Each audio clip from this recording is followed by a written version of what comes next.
महाराष्ट्राची कुलस्वामिनी श्री तुळजाभवानी देवीच्या मंदिरात गुढीपाडवा सण पारंपरिक पद्धतीने आणि उत्साहात साजरा करण्यात आलाय। 3.5 शुभमुहूर्तांपैकी एक मानल्या जाणाऱ्या गुढीपाडव्याचं औचित्य साधून श्री तुळजाभवानी मंदिराच्या कळसावर पहाटे गुढी उभारण्यात आली आहे। महंत तुकोजी बुवा व महंत वाकोजी बुवा यांच्या उपस्थितीत गुढी उभारून देवीला साखरेचा हार अर्पण करण्यात आलाय।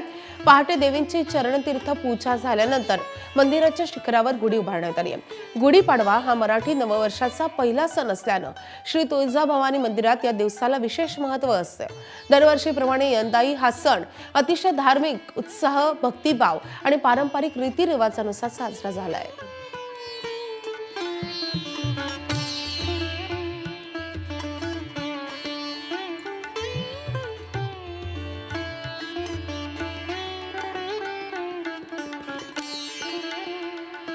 तर कोल्हापुरात अंबाबाईच्या मंदिरावर आता गुढी उभारण्यात आलेली आहे आणि त्यानंतर सगळे कोल्हापूरकर आता गुढी उभारतील।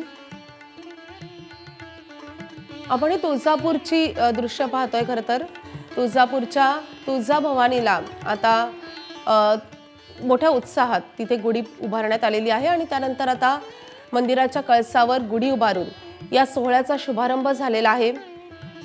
प्रथेप्रमाणे रीतिरिवाजानुसार हा गुढीपाडव्याचा सण अतिशय भक्तिभावाने साजरा होतो।